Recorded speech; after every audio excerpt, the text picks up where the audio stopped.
The highest check that I ever got while working as a CNA is, I'm going to show you on this video how to make the most that you possibly can make while being a CNA. And I mean that at the hospital level and traveling for an agency as well. What is up, YouTube?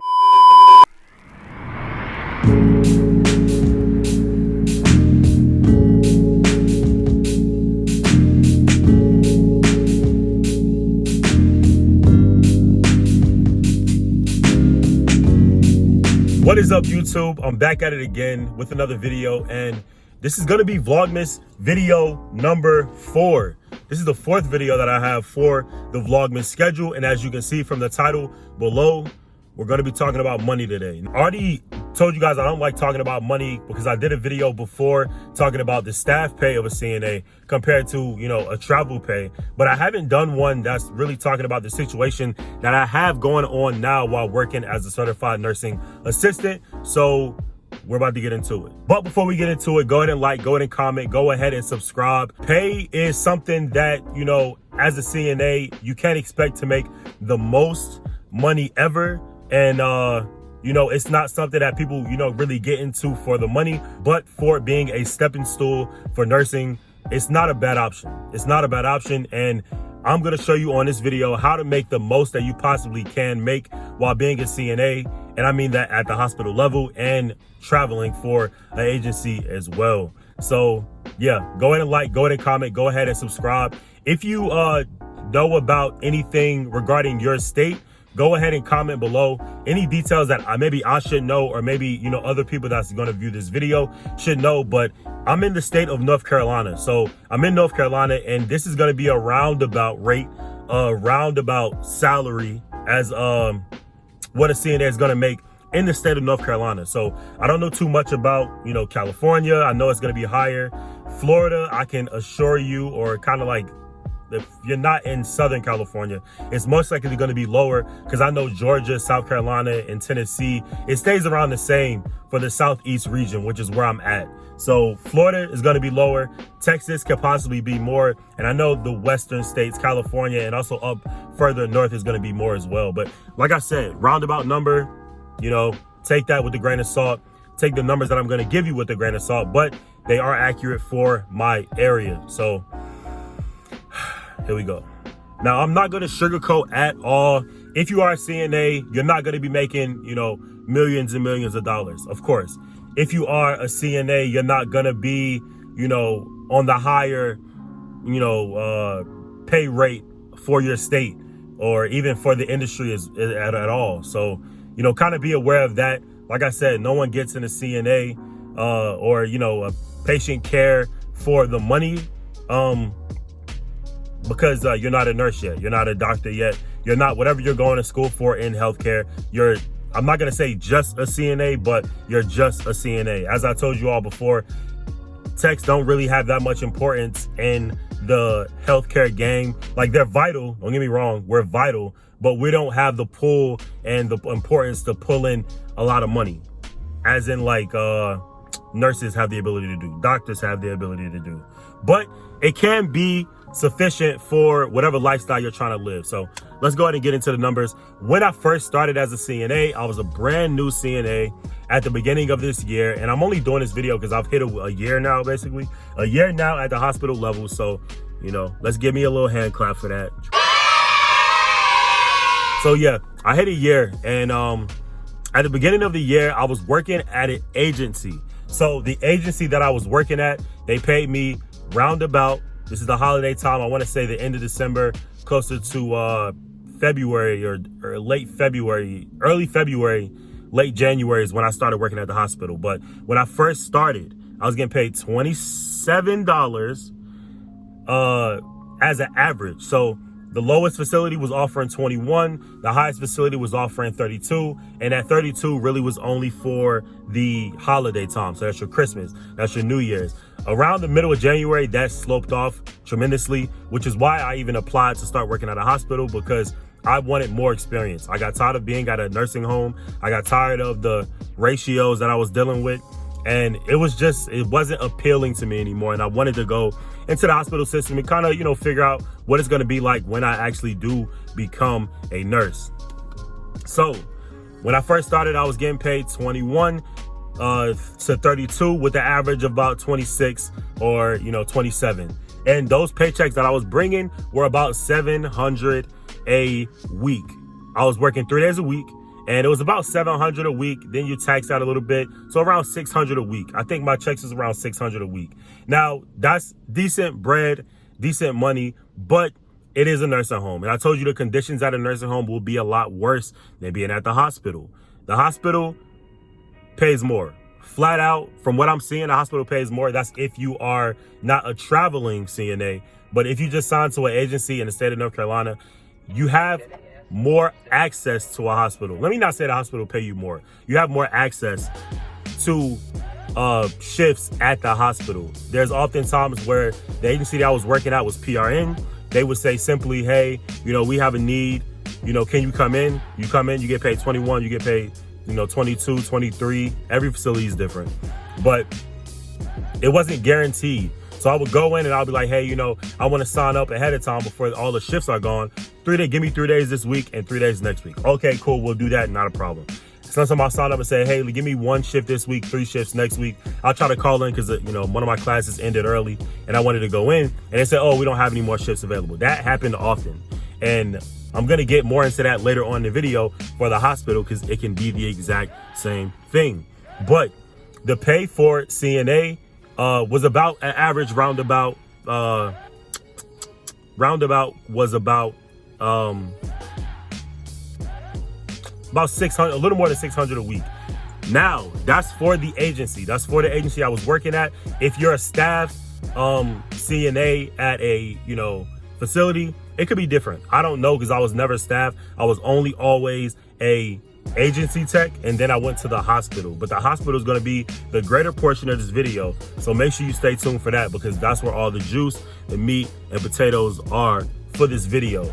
But I liked working at the agency. The agency was okay for the time being. As time went on, I became more burnt out. The ratios that they give you at a facility is going to be a lot worse than at the hospital. I think there's some nights you'll come in and you have about 5 to 6 patients. Then there's some nights you come in where you have half the floor. That's about 25 to 30 patients, and your job is to essentially keep them clean. I told you before, you didn't have to take vitals for them. You didn't have to take blood sugars for them. You didn't have to do any of that stuff that you have to do at a hospital. Help with assessments, go grab stuff. All that stuff is requirements at a hospital. But I walked into a nursing home. They say, hey, keep the patient clean. That's it. It felt like I was not needed at all. Like, that's all you're going to be used for at a facility. Some facilities are different, don't get me wrong, but every facility that I've ever been to, I've never taken vitals. Not once. It wasn't required. I asked the nurse, hey, what's the vital schedule? They said, we don't need you to do that. You know what I mean? The nurses will do that. Just keep the patients clean, keep the patients dry, keep the patients comfortable with whatever they need, and then, you go about your business, whatever. So I got out of that, environment really fast and went to the hospital. And when I went to the hospital, everything changed, right? Right. So the hospital itself is very exciting. You have access to a plethora of different units. And I mean the ICU, any progressive care unit, the ED, neuro, cardiac, pulmonary, all that good stuff you have access to at the hospital. You just have to choose your specialty. So I've been working at the hospital for since February of this year. Being a hospital tech, they required me to work 6 months in my specialty. I chose neuro progressive. Those are patients that had strokes, patients that had aneurysms, patients that were, typically, any brain activity that was going on, whether that be a hemorrhaging stroke or anything like that. I was there to take care of that patient, where we checked vitals, where we helped with assessments, where we checked blood sugars, where we helped ambulate, all that good stuff. All that stuff came with being a CNA at the hospital, and the pay that I received, I'm just going to be blunt, was $16.25. So the pay is $16.25. That's how much you make as a tech at the hospital that I work at. Now, granted, if you're in a different area, that's a roundabout number. And I don't really talk too much about money because I feel like if you're, you know, in the industry already, you already know it's not going to be good. But I feel like it's always good to actually talk about this stuff as well. So that's why we're even getting into it today. But $16.25 is what I made. I worked nights and I worked weekends, but not every weekend. This shift differential caused it to be $16.25, right?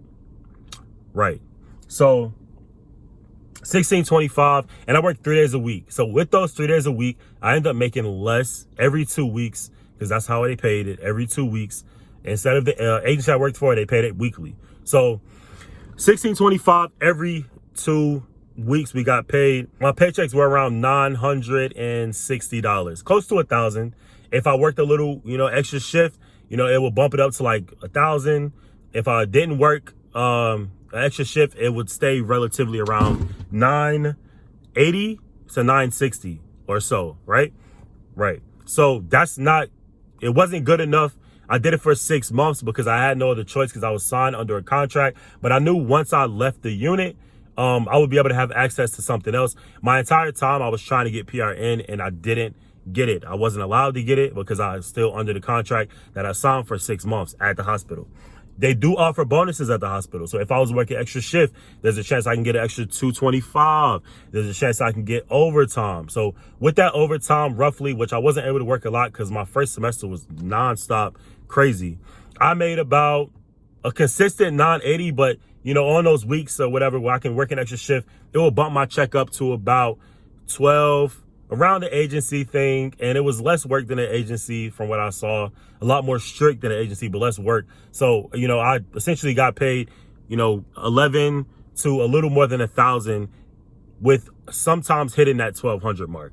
That's how much I got paid there at the hospital. After 6 months, I became PRN, and that's when, you know, everything that I thought about payment with CNA changed. Now, granted, if you are PRN, that means as needed. I basically took a relief position with a cardiac unit, and I'm only obligated to work 1 shift per week. So that 1 shift per week, pay didn't change, still $16.25, but I do have access to extra shifts, and overtime starts as soon as I hit my, you know, required hours. So I'll work my 12 hours. That's what's required of me. And every shift I pick up extra is going to be an overtime shift, and it's going to be a bonus shift. At the hospital, they offer bonuses nonstop.